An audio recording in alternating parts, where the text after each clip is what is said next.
Okay, can everyone see this fully? Oh, lost my mouse.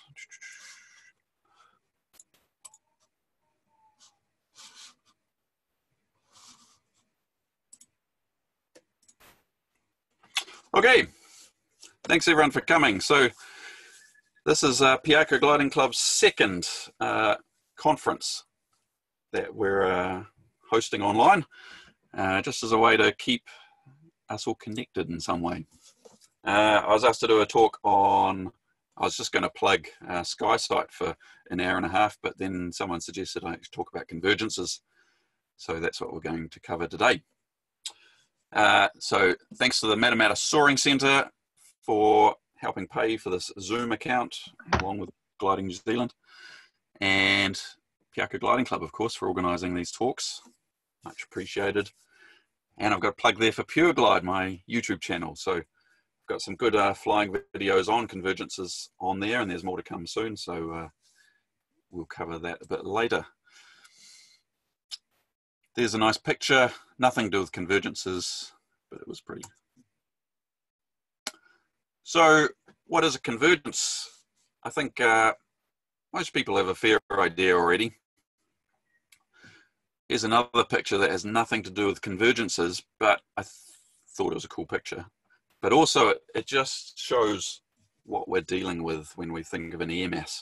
You know, I think it's quite important to think of an airmass as a solid thing. It's a 3D volumetric thing. And it's very easy just to think of wind and low level winds like sea breezes. But you've got to think about air masses as a whole.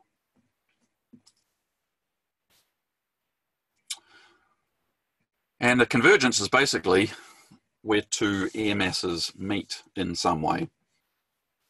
And there's lots of various ways that air masses meet, including what we're going to cover today, which is sea breezes, lee convergences, mountain ranges and the effects they have on convergences. You can just simply have two air masses colliding, and I guess cold fronts and warm fronts are extreme versions of that, really. And then you've got adiabatic and katabatic winds, which we don't have a lot. We don't deal with them a lot up in where we fly, but for mountain flying, it's quite critical. So why convergences? This is a convergence. You can see I'm at 7,000 feet in this picture, climbing at 4.5 knots, which is in a straight line. That's why you want to find a convergence, because they're amazing.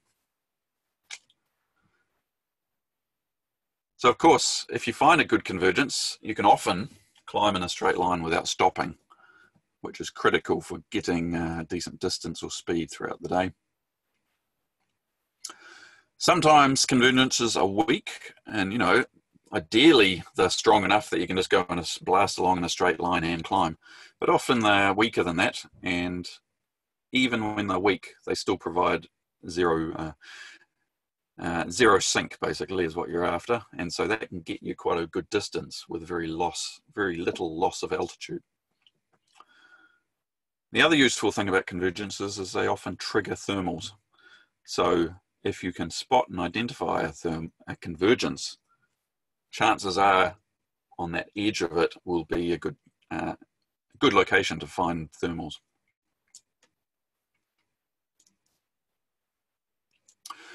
So just for those watching on the internet later who aren't familiar with where we are, we're in New Zealand here, and specifically flying the North Island of New Zealand. It's got some key features in that we're surrounded by ocean, and there's also a big lake right in the middle there, which has quite a good effect at creating cold lake breezes. And we get a lot of sea breezes coming from all the coasts there. And on a good strong day, you can have you can easily have the coastal air reaching right in the middle of the islands. We've also got long skinny stretches where you'll have two sea breezes from either coast meeting. So New Zealand is ripe for convergence flying. I'm not going to cover the South Island much, mainly because I'm not experienced with it, but so we'll focus mainly on North Island convergences. The Breeze Convergences. So these are probably, when you think of a convergence, this is, especially up our way, this is what we're dealing with quite often. And they're both a good thing and a bad thing, because it means there's a sea breeze coming in, which means you have that cool air coming in. Let me see if I can get my mouse showing at the same time as this. Here we go. So you can have your cool breeze coming in from the ocean. And this is a great diagram that really shows what we have. It becomes a bit of a cycle. You have this cool air coming down, cooled by the ocean, then being pulled inland by the air pressure, colliding with that warmer air, and being forced upwards to create the sea breeze front. Inland here, you'll not typically have standard thermal flying if it's a good day.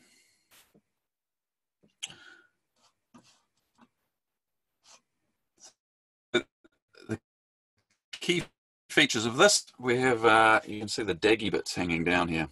That is a surefire way to identify that you've got moister ocean air coming in, colliding with some sort of warmer, drier air mass. So sometimes you don't get much of that, and other times you get a lot of it. Sometimes the step between the two clouds is a lot higher than other times, and it all depends on the moisture content of the ocean air coming in. Where do we want to fly in this? Obviously it's on the bit going up here, right where that word sea breeze front is. Typically you'll get quite close to the daggy bits hanging down, and that's usually the strongest part of the convergence.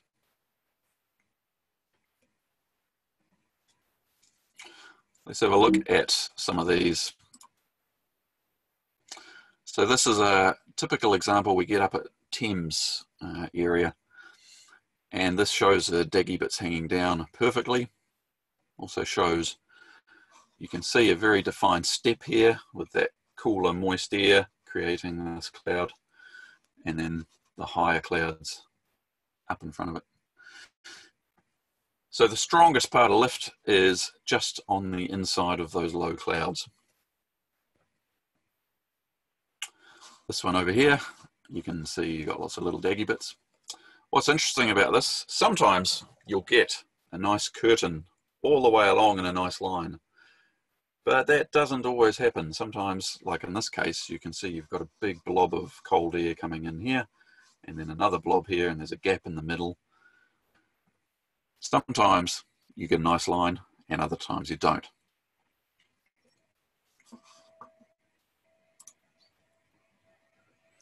Here's another example. This is a bit more, a slightly different example.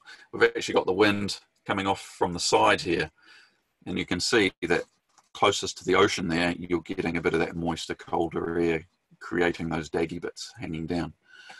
So, but you can see there's not much of a step there, so there's not a huge difference between the clouds here, but you just have some moist air coming in, creating those daggy bits. This was okay to fly in, but it wasn't super strong.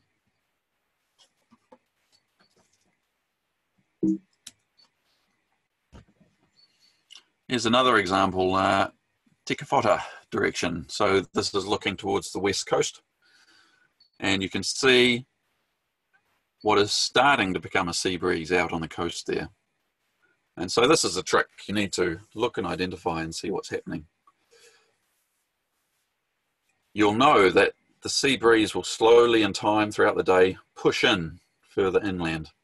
So you want to try, if you're going to use these, you need to be aware of that sea breeze is coming in underneath, and that convergence line will slowly move inland as the day goes on, if it's a good strong thermal day. Sometimes you'll get the convergence form up and it just sits in one place, but sometimes they move. This is a good example where, you know, you've got good clouds between here and the convergence, So you've got to make decisions. If I'm trying to go south here, is it worth going over to the convergence and then running down the convergence? Or is it better just to go in a straight line?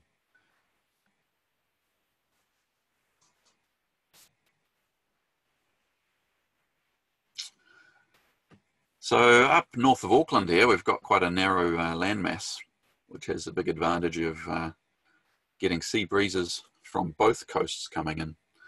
And that creates a beautiful convergence line running straight down the middle of the island sometimes. In this example, I found this on the Met Service website. So you can actually create bigger clouds than just a cloud street sometimes. And here's a little video of what that looks like throughout the day. So you can see that convergence forming up as the day goes on. We'll just run that a couple of times. So in the morning, you start off with lots of fluffy clouds everywhere. Then throughout the day, you get that convergence form up.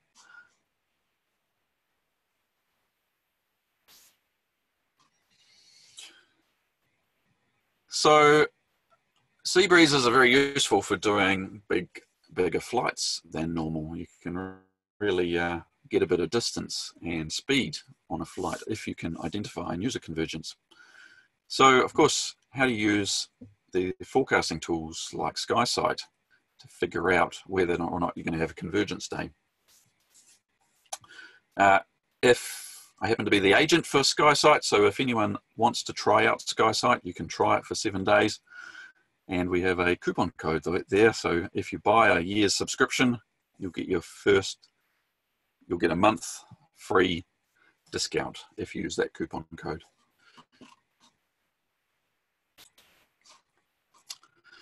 So here's what SkySight looks like, and RASP is much the same.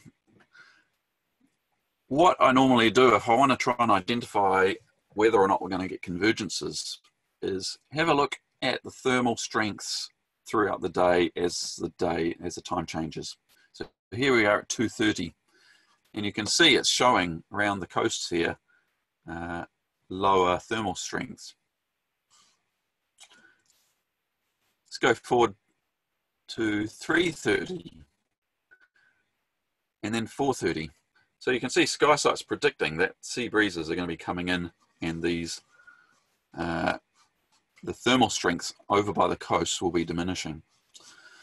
But you need to look at it throughout the day. Oops, lost my position.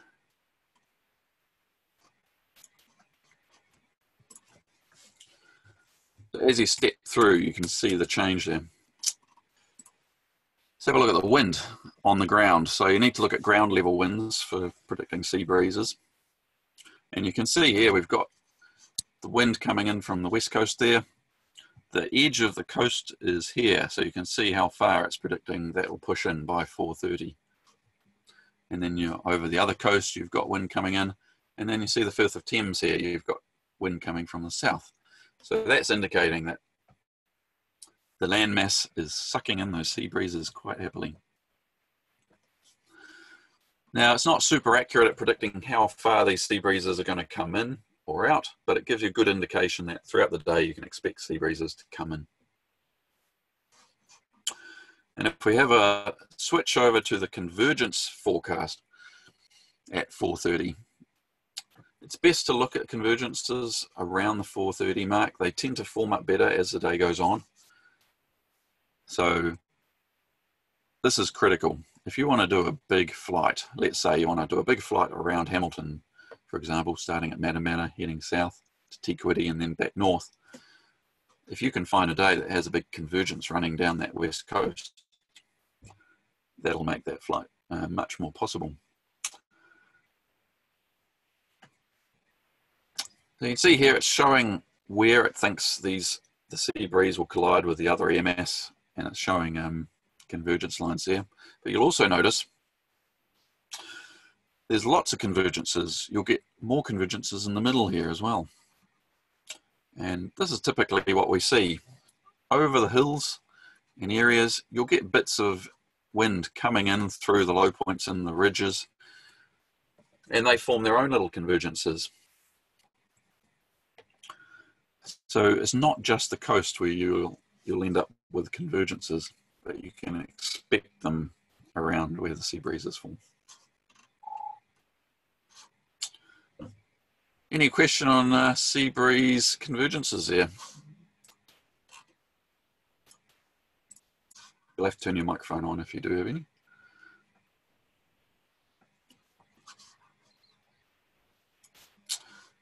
All right, let's have a look at lee convergences.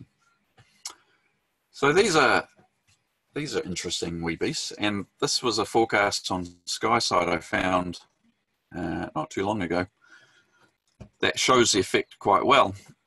When you've got a mountain, this is Mount Taranaki here right in the middle, which is a nice perfect cone.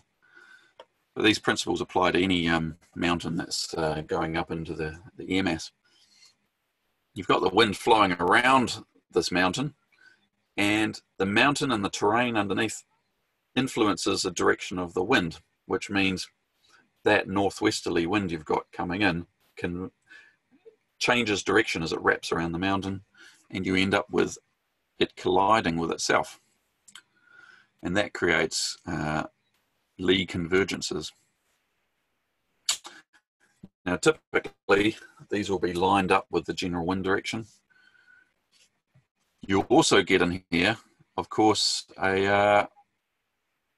basically, if it's a good thermal day, this will trigger a thermal street. So you not only get the convergence, but you get the thermal activity as well, and it streets up just like a normal street.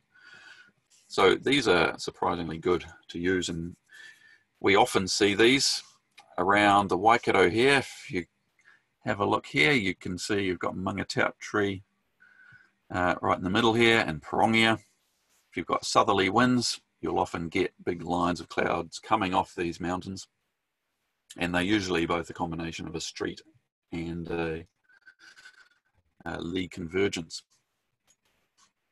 Here's an example. I actually struggled, I didn't have any good photos of this, but this is almost what you'd see. You can see Mangataut tree down here, and you can see a street coming off it. This is actually, you can see there's a bit of a southerly breeze out to the left here. There's clear air, so we've also got that contributing to this convergence. And you can see it was a very streety day. There are other streets out to the right here as well. So this is typically the kind of pattern you get, and which shows the kind of zones you'll get if you've got a westerly coming off Mount Egmont. Another typical one we often see up at the Waikato is this convergence coming off Te Araha. And Te Araha and the hills behind Te Araha are some of the highest points along the ridge here. So when you have wind, easterly wind coming over, wrapping around, it'll typically wrap around Te Araha and that whole area and then converge on itself. And you end up with this very common street coming off Te Araha, running over Waitaha and towards Morrinsville. What's interesting about this one is we often get it go when the wind's going the other way as well. It just seems to be a very typical place where you get convergences in lots of different wind scenarios. So it's not just easterly winds that we get them here. And there's hills over the other side here. And I suspect what's happening is you have wind funneling through the low points there as well. And it wraps around and interacts with this larger air mass in the valley here. You'll often get the sea breeze or coming down from Thames as well, the Firth of Thames. And sometimes you'll have that meeting around that Waitoa area, creating more lines there. Sometimes it's further north over the swamp. Sometimes it's further south. So I guess a key difference is you can tell whether it's a sea breeze convergence sometimes by whether or not you're seeing those low daggy bits and the lowest step in the cloud base. If you see that, then you know it's a very moist air coming in, as opposed to the same air mass wrapping around something and creating a line of convergence, but similar cloud bases on both sides.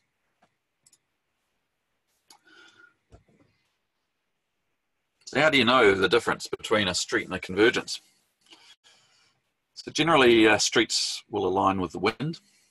Convergences may line up with the wind, especially if it's a lead convergence, like we talked about, but they often do not as well. You can normally identify streets by multiple parallel lines, so sometimes you'll just get a single street by itself, but normally, if it's a good streety day, you'll get multiple streets around the place. As I mentioned, convergences have different air on either side, like for example, it could be blue on one side and cloudy on the other, whereas a convergence, well, a same air mass convergence will have the same on both sides. And a convergence can help trigger a street, of course. So they certainly are not isolated. So mountain ranges. How do mountain ranges make things happen? And of course, we've got quite a lot of mountain ranges in New Zealand. There's this main one, the Ruahinis. Oh, where'd they go?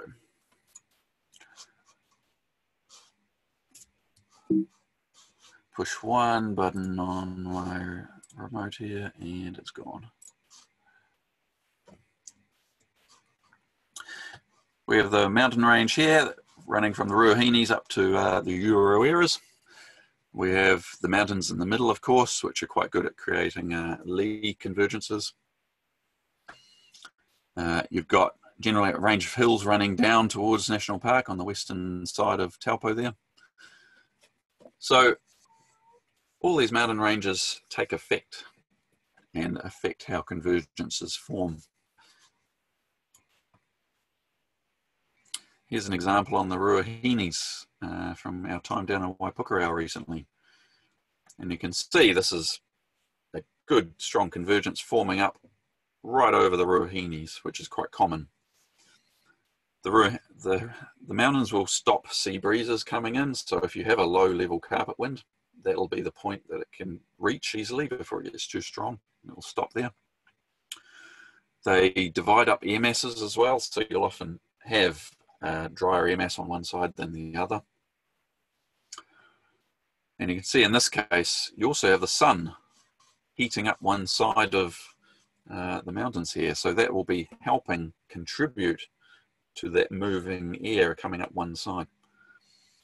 And in this particular example, I had to go over the western side of the Ruahinis, and I was able to climb up the side of this convergence because this drier air on this side was going up.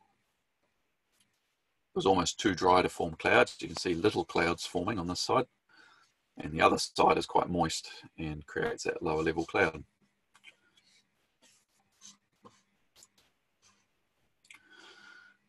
In this forecast from SkySight, we've got a forecast for a convergence running all the way down to Dannyvirk, right up to the Ureras there. So it's very common for convergences to form over high terrain there. You can see here you've also got another one branching out over to the mountains there. And you can see it's showing a general trend for that sea air to be coming in up to the mountains. You've also got little ones coming in from the other coast there. So you can see we really do live in a paradise for convergence flying. It really is amazing. Here's another picture on one of the contest days on the Ruahinis. So again, you can see the drier air mass over the mountains here. And this was starting to push over the hills, and the wind was a westerly, and it was pushing over and almost winning in places.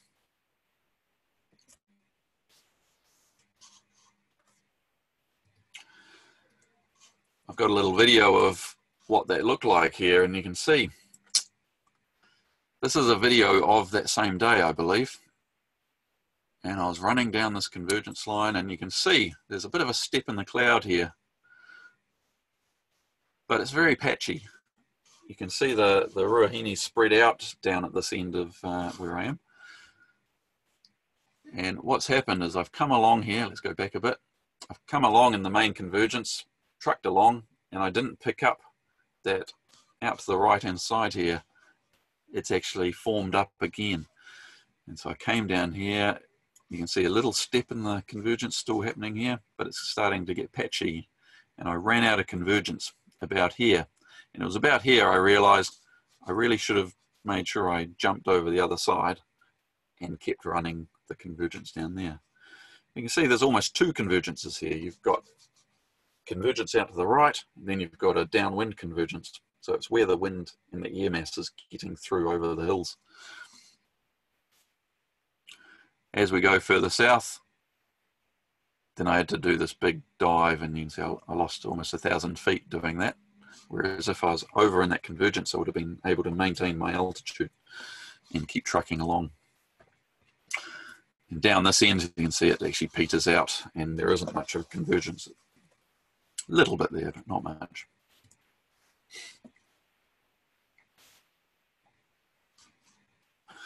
So here's a day this was a no-fly day at Taupo. I think it was in November, this one. It was blue everywhere else, except over the Urueras here. And a few of us managed to get over to this, into this, what looked like a great convergence. We got over there and found it actually wasn't brilliant, but it was nice and high. And what's happening here, you can see there's no major step in the clouds, but you've got the air mass from the right-hand side here, from the east, and the air mass on the left here. And they were sort of converging. And that convergence meant there was enough energy to actually get high enough to create these clouds. You can see there's some better lines here.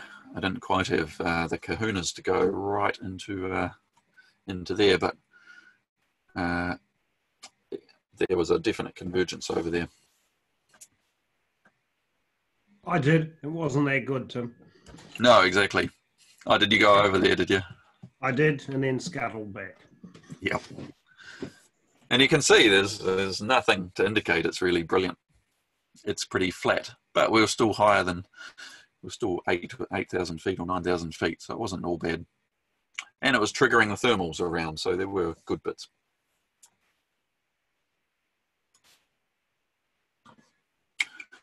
So that's kind of an example of a Airmass collision. And here's another picture of one. You can see we get these reasonably often. Sort of, there's no real sea breeze as such creating a convergence. Sometimes you just get a big line of cloud forming up in the middle of nowhere. And it's generally because there's two air masses colliding in some way. Here's a good example. I thought that was an awesome picture. I'm not sure it's a great convergence, but things are definitely happening.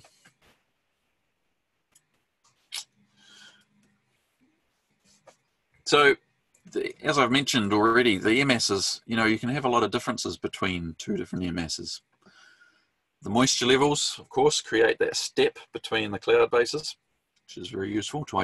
That makes it very easy to identify them and see them from a distance. You can have different stability levels inside different air masses. And of course, the wind direction and wind speed can be different inside different air masses. So all these things contribute to colliding in different ways and making your decision-making difficult. Here's another one. This is the same day I did that 8,000 feet along the Ruahinis there. Down south, there was this massive convergence running all the way down as far south as you can see there. And so we ran along there, and you can see there's a definite step there. So that's an example of, it's not a sea breeze, it's miles away from the ocean, but it's definitely a different air mass of drier air hitting the moister air from the Waipukurau west coast. Here's an example over Mount Tarawera, and showing huge difference in moisture levels over between the two areas.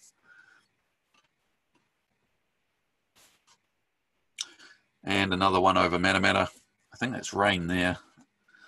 So of course, if convergences get big enough, they will turn into rain. And we often get big convergences forming up in random places when it's very unstable.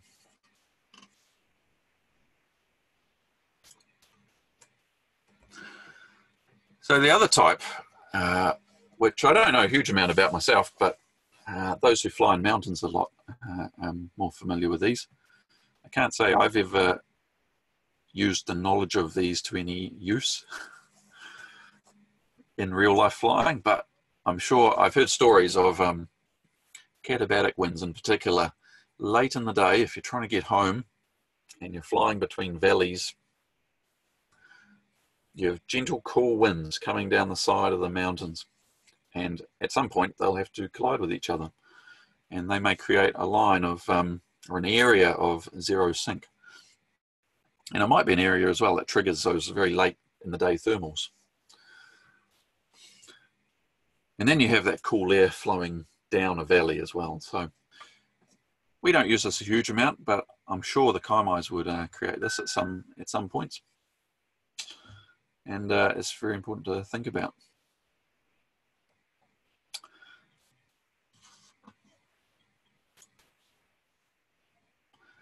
So some general tips for flying convergences. Like any, if you're trying to fly fast, trying to cover distance in as fast a time as possible, you want to avoid thermaling. And the reason is obvious. If you're thermaling, half the time you're going backwards. So the trick with a convergence is to get into it and then slow down. And sure, you could be racing along there at full speed, but what I like to do, especially if I'm not at cloud base, is slow down, especially in the good bits. Try and find the good bits of the convergence, and you can identify them by the darker bits of cloud. Slow down, don't do a turn, and just slow down and let yourself climb. And then as you start getting near cloud base, you accelerate and get your speed up. In that way, you shouldn't need to stop and do a climb before you leave the convergence, which will slow you down. There is a trick to this. You need to arrive with enough altitude. If you get too low, especially in the sea breeze convergences, you can find that you're not high enough to find that rising air, and you can get stuck. Usually you'll find a thermal in that area. So often if you arrive at a convergence lower, you want to be inland more, find a good thermal that's been triggered by the convergence, and much like a soft ridge day with soft thermals, you combine the two and you get a good thermal. The same can happen with a convergence. Get up to a decent height that you can get up into that step. You generally want to be higher than that moist air. Once you're up, then you're away. Deviations. I usually find it's worth going for a convergence, even if it's quite a way out of your way. And of course, the normal strategies there on how far you should deviate apply. So if it's a 30-degree deviation, and it's generally going to end you up in the right place of where you want to get to, it's well worth deviating for.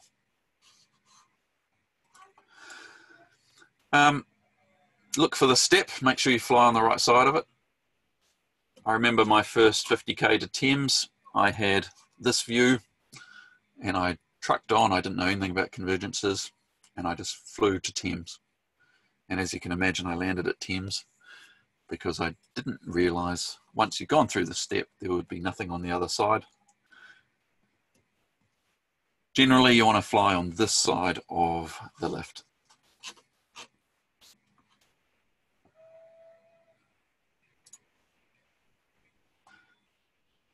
Some resources. So SkySight and obviously all the RASP are really useful. Another one that's quite useful is Windy. And if we have a look at Windy, it gives you nice low-level wind forecasts for the future. But what you can see here is the wind operating around terrain. And so this will give you it gives you a good view of how the wind will wrap itself around terrain and potentially create convergences when you need it. So you can see here, Tokoroa area is a great example where the wind is funneled by the terrain around Tokoroa. You've got rising terrain out here to the east of Tokoroa, sorry, and rising terrain to the south. Tokoroa acts as a funnel, it funnels that wind through that gap, which is why we always land at Tokoroa. It's also why you get convergences forming around the Mangakino area. This higher ground here, we get amazing convergences quite often. There's often one running along, right along over the tops of these hills. There's the Valley of Land-out opportunities. And the reason for that is you should be over here, where the convergence is, not over the river, where the coldest air is running through the valleys. None of these really show the very small-scale wind forecasts, you know, wrapping, like they won't show the wind wrapping through the Waikato River there, but it does. And so you can get very small-scale wind effects that create sometimes just little convergences.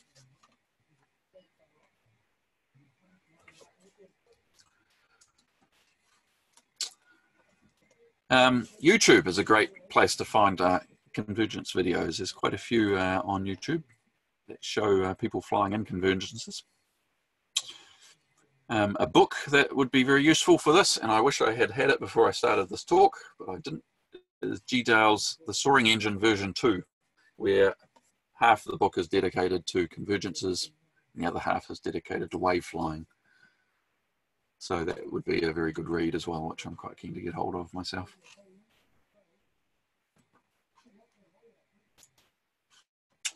So I've got a few videos here of what some convergences look like. We've had some great convergence flying recently. Here's one up at Thames direction, Coromandel, I should say. So you can see this is a classic a narrow piece of land with ocean either side. We've got this convergence in the middle.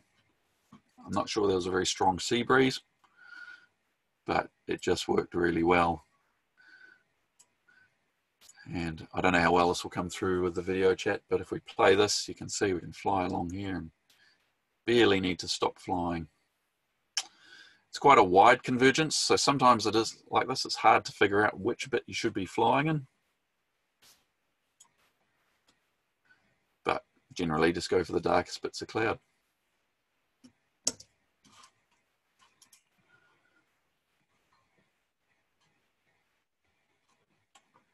Here's that convergence down at Waipukurau, running out to the coast. So again, this was a great example. You can see these little tufts down here forming out to our left. So we're able to run along here. It wasn't super strong, but we're able to almost not need to stop and climb. And there are a couple of gliders whizzing over the top, which is interesting.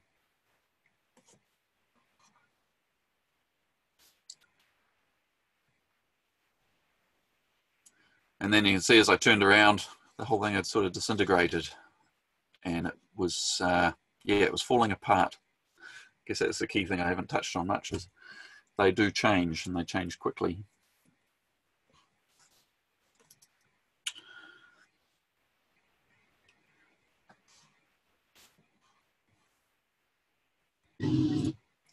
Here's one running, where is that? I actually can't remember where that is. Oh, that's the Ruahinis again. So you can see a classic convergence running along the Ruahinis. All right, that's pretty much all I've got. You can turn on your microphones and ask any questions if you like.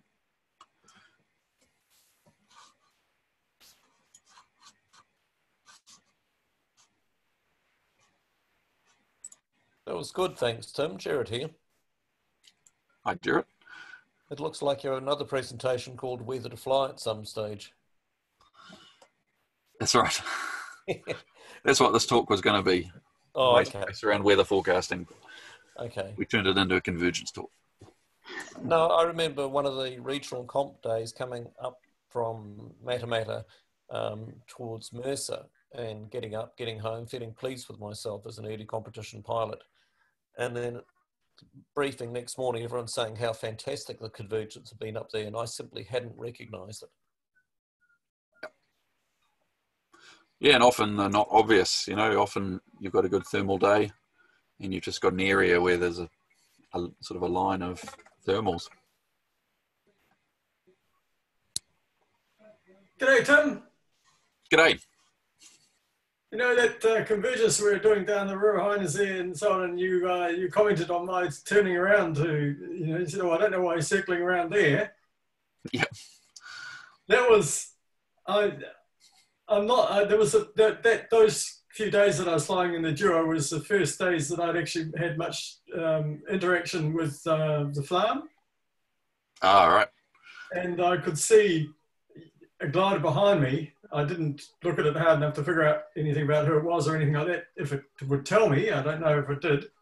And I sort of thought, well, I'll just sort of see where that is, Like, yeah, and that's the problem when you fly in a straight line for ages. What See what's behind you. was telling me and where you actually were. Yeah. Any other questions? Tim, just a comment, well, an observation. So, colliding air masses, which you've talked about, the convergence tends to be fairly vertical, but it's worth remembering that particularly the sea breeze, as it encroaches down across the Firth of Thames and onto the Aoraki Plains, tends to come as a wedge. And so one of the smart things that task setters do is set turn point out past the convergence line, which means you're flying through the convergence, descending as you get to the turn point and coming back only to find that while you fly underneath the convergence line, it's actually well further south than where you think it is. Does that make sense? In other words, you tend to have to track past and under the convergence and well out over the swamp until you pick it back up again. And that's especially true of sea breeze convergences, is that the sea air tends to come in as a wedge and get deeper and deeper over as it forms, like filling a bathtub, really. And so just be aware that you might think you've got heaps of height as you depart of the turn point. It's going to be a long glide back to get back into reasonably active air. Yeah, absolutely. This diagram sort of shows that, but what it doesn't show is you do get a bit of cool air tucking in underneath here as well. It's insidious, and depends how strong the sea breeze is as to how far it can push in, and it can undercut it, and suddenly the whole sea breeze convergence disappears on you. Worst case, when it really wins. But you're certainly right. Flying out of Tauranga years ago, I've given that up now, thankfully, but you're always sort of at lunchtime chasing the sea breeze pushing inland, and your ability to glide faster than the sea breeze was moving, and that wedge caught you out. I don't know how many times I landed, around the lower hills around the back of Tauranga. And you could see the convergence in front of you. You could see the air working, you just couldn't get there quick enough. Yeah. The other thing to remember is you'll get this happening more on the flat land, whereas on the hills, the sea breeze is wrapping around the hills. So if you do get low, you're better off on the hills generally, around the edge of a sea breeze, and then you can punch inland from there. Any other comments or questions? Tim, I'm intrigued looking at some of those SkySight forecasts. The relative lift value was given there is like 0.1, 0.2 knots or meters a second or something. It seems like, if you look on the right hand side of that, probably less than 1 knot for most of it. Got any comments about whether it's worthwhile pursuing at that kind of level? Yeah, I would say this is probably not super accurate. I would use this as a general guide to indicate where it thinks convergences will form roughly. And it doesn't know how strong, it doesn't know precisely how strong the wind will be or how strong the sea breeze will suck in. So it's a bit of a guess. But it's surprisingly accurate at finding or predicting where they'll be. They generally don't show a big high levels on the thermal climbs, I've found. So I wouldn't worry too much about that. It's kind of it's a good guide. You're better off being there than in the blue bit.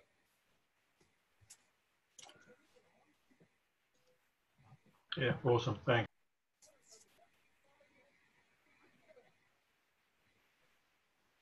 Hey, well, thank you, Tim. I hope people find these interesting and keeping the interest going in gliding while we're all locked down. We have got another one next week, which Derek is going to talk to us about landouts. He could probably talk for the 30 or 40 minutes on landouts he's done. So rather than how you actually do them. So that'll be a bit of an amusement, I'm sure. But if other people have other ideas, I know I've got a couple of ideas from folks already by email on future stuff we might do. We might just keep this going. I don't know how we're going to go lockdown-wise, whether we are going to be able to operate after the end of this month or whether we're going to be in some sort of restriction still. Who knows? So we could well be grounded for a while yet. But thanks, Tim. I hope everyone's found it interesting. We'll do a similar thing same time next week. Yeah, thanks everyone for joining us. Appreciate it. Yeah, cheers, Tim. What a great initiative, everyone, and certainly appreciate it. All right. Thanks, Tim. Thank you. Thanks, Tim. Thanks, Tim. Thanks, Tim. Thanks, Tim. Yeah. Thanks, Tim. Thank you. I noticed we've got about 54, was it, or 52 participants, Tim. That's amazing. That's really